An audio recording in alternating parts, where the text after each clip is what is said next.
Goeiedag mensen, vandaag gaan we een review doen en dat gaat nou dit keer over deze T2M.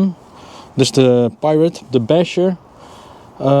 Ik heb deze even meegenomen. Ik heb voorheen al wat video's gedaan, wat reviews over verschillende auto's.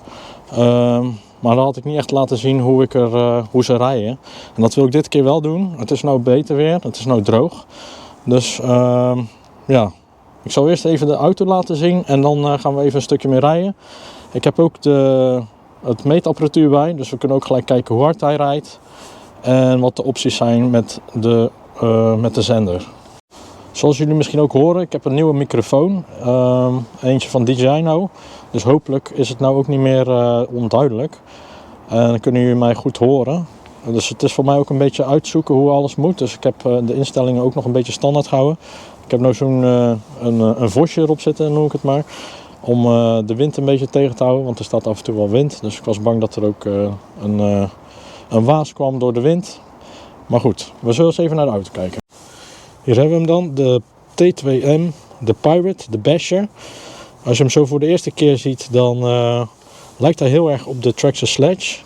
En je ziet heel veel verschillende merken eigenlijk dat doen. De Sledge proberen na te bouwen. Maar deze is wel ietsjes kleiner als de Sledge. Maar de voorkant en de vleugel voornamelijk, die lijken er echt wel heel veel op. Maar het is wel een hele andere auto natuurlijk. En ook qua prijs is deze echt wel de helft goedkoper. Zeker de helft, want hier zit ook al een accu en een lader bij. Maar we zullen hem eens openmaken en dan zal ik er eventjes hier en daar wat uitleggen. Dit is de binnenkant. De ESC die wordt in ieder geval met de ventilator extra gekoeld. En bij de motor zit een heatsink, dus geen zonneventilator. Dus de 3000 kV motor op 3S. Zoals ik al zei, er wordt ook een lipo bij gedaan. Dit is de 3500 mega-ampère en dan ook nog een hardcase.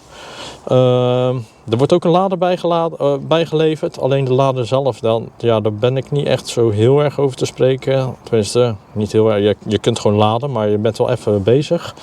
Het is geen snellader, dus je moet van tevoren wel even goed voorbereid zijn en dan op tijd laden. Hier hebben we ook de stuurservo. Dit is ook een metalen stuurservo, ook alles waterproof. Wat ook wel geinig is, even kijken, want dit is dit kapje. Hier kun je in ieder geval ook al gelijk je gears zien. Nou vraag ik me af hoe lang dit ook gewoon zo schoon blijft, dat je het er doorheen kan kijken. Er zit in ieder geval een clutch met een speurgear van plastic lijkt mij, of het is een hard, nee het is plastic met een klein tandwieltje. Voor de rest is ook iets anders als we het toch over de Sledge hebben. Dat is dan dit kabeltje, dus dat is het teken in ieder geval dat er ook verlichting bij zit. Ook bij de middenaandrijfas, daar zit ook een kunststof doorzichtbaar transparant kapje omheen. Ja, het meerwaarde daarvan zal zijn dat de spullen er niet erin draaien. Dat zou ik dan kunnen bedenken. Voor de rest ook weer geoliede dempers. En de rest, het chassis en alles is gewoon van kunststof, van hard plastic. Alleen dit is van metaal dan. Deze kun je ook verstellen. En de rest is allemaal van hard plastic. De wielen zijn volgens mij wel belted, maar dat gaan we zo zien. Ze voelen hard aan, maar ja, ze zijn natuurlijk ook nieuw.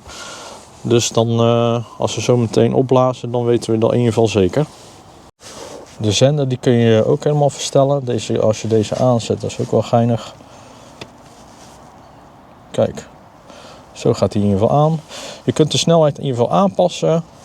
En ja, dat is misschien ook wel leuk voor wat kleinere kinderen die hiermee beginnen. Dan kun je hem langzaam in ieder geval laten rijden. En, oh ja, dat vergeet ik ook bijna. Er zit ook een gyro systeem ingebouwd. Dus dat maakt het rijden ook wel makkelijker voor als je net begint. Nou, mijn meetsysteem, die ga ik zo meteen hier ergens proppen, denk ik. Want ja, ik ga hem nergens aanplakken. Ik probeer hem hier gewoon tussen te doen. Want dan hou ik de auto zelf nog een mooi heel. Anders als ik overal ga plakken, dan krijg je gewoon plakresten misschien allemaal. Nou, we zullen hem aanzetten. Nou, zo te horen is dit ook gewoon allemaal van Hobbywing. Dus dat is sowieso heel goed. Nou, we zullen eens kijken hoe hard hij rijdt op de langzame stand. Even meten en dan daarna op de volle gas. Ben benieuwd.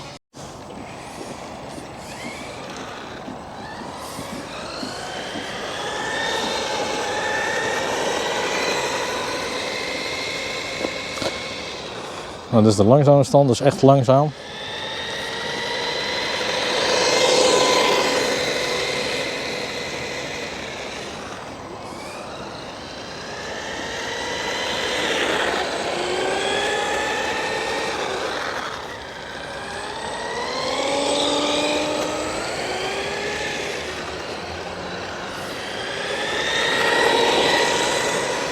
Voor kinderen is dat prima.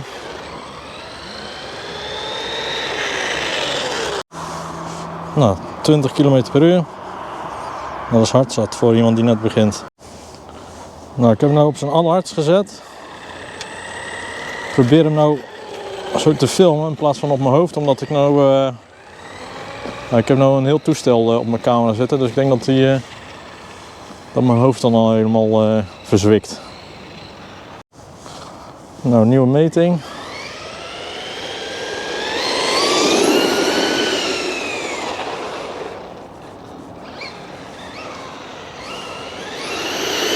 Oh, fucking hell. Dat is gewoon 3S, hè? Jezus, man. Holy shit.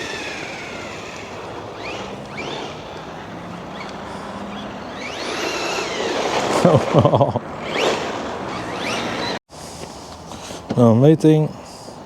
Stop. Read. Nou, 60 km per uur. Dat is best wel snel voor 3S, vind ik.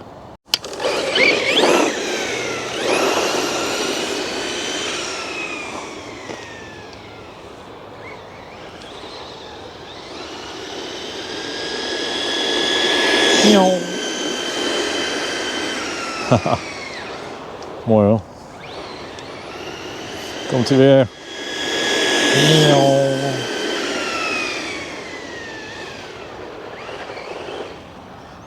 Nou, hopelijk komt mijn GPS-tracker er niet uit, want die ligt er natuurlijk ook gewoon los in.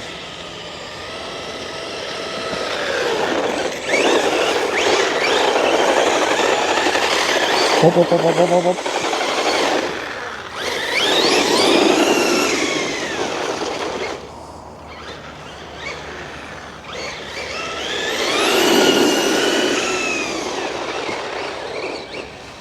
Oh.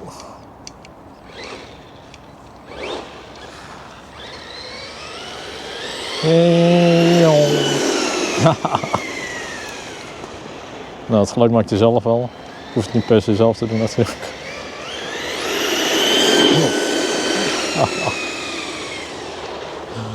Dat is helemaal 3S, had ik niet verwacht. Oh. Nou, ik zal eens even die GPS eruit halen.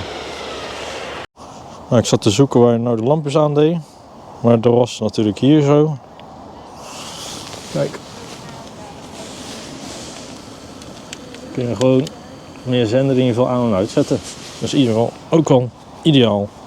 Niet dat het donker is nou, maar wel leuk.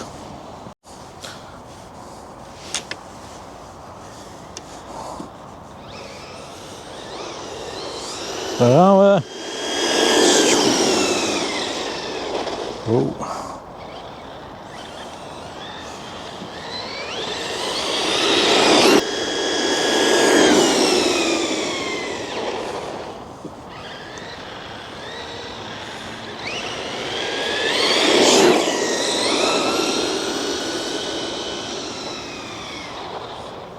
Echt een leuk ding. Koppa, pop, pop, pop, pop.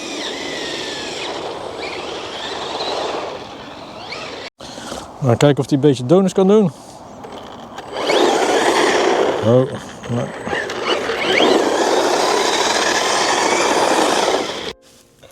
Nou, het wiel was eraf gekomen, dus ik kon niet echt meer verder rijden. Eigenlijk is ook nummer 1 regel eigenlijk als je gaat rijden. ja, neem wat gereedschap mee. Dat had ik dus dit keer eigenlijk niet gedaan. Normaal gesproken eigenlijk altijd wel.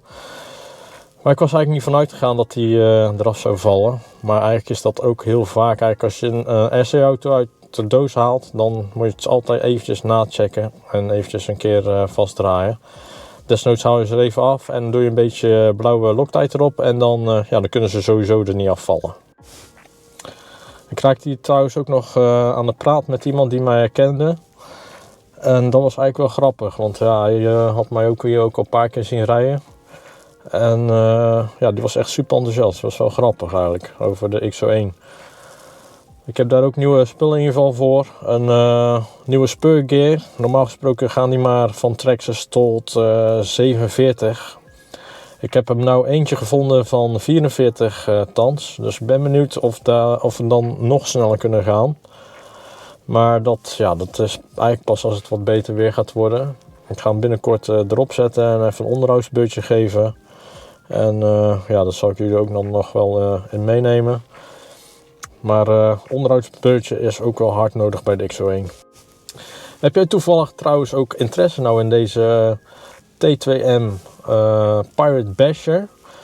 Hij is te koop voor nog net geen €400 volgens mij. En daar zit echt alles al bij. Dus de oplader en de accu en de zender en noem het maar op. Ja, het is eigenlijk wel een goede deal, lijkt mij. Het is niet een Traxxas wat er dan op staat. Maar dan, als er Traxxas op staat, dan betaal je eigenlijk ook al gelijk stukken meer. Maar om mee te beginnen is het eigenlijk wel een ideale auto. Want je hoeft niet per se een tweede auto te gaan kopen. Want meestal begin je eigenlijk met een wat kleinere auto die langzaam rijdt. En dan begin je daarna met een auto die sneller rijdt. Maar goed, deze kan je eigenlijk 20 km per uur laten rijden. En ook gewoon 60 km per uur rijden. Dus ja, je kunt gewoon je zoontje of je dochter hier eerst mee laten rijden met 20 km per uur. En zo langzamerhand ook steeds iets harder kunnen laten gaan. Dus daar is het eigenlijk wel ideaal voor. Ik ga van de week weer naar de hobbyshop. En dan ga ik naar de Minimax kijken. Want die moet al binnen zijn. Ik heb hem nog niet in mijn handen gehad, maar ik heb er ook nog geen tijd voor gehad. Dus aankomende week heb ik daar tijd voor. Dus dan ga ik de auto bekijken en hoogstwaarschijnlijk ook eventjes mee rijden. Kijken wat ik ervan vind. Even een reviewtje hierover doen. Dus die komt er sowieso aan. Vond je dit een leuke video? Eventjes duimpje omhoog. Ben je nog niet geabonneerd? Eventjes op belletje drukken. En tot de volgende keer. Yes! Down, down, down.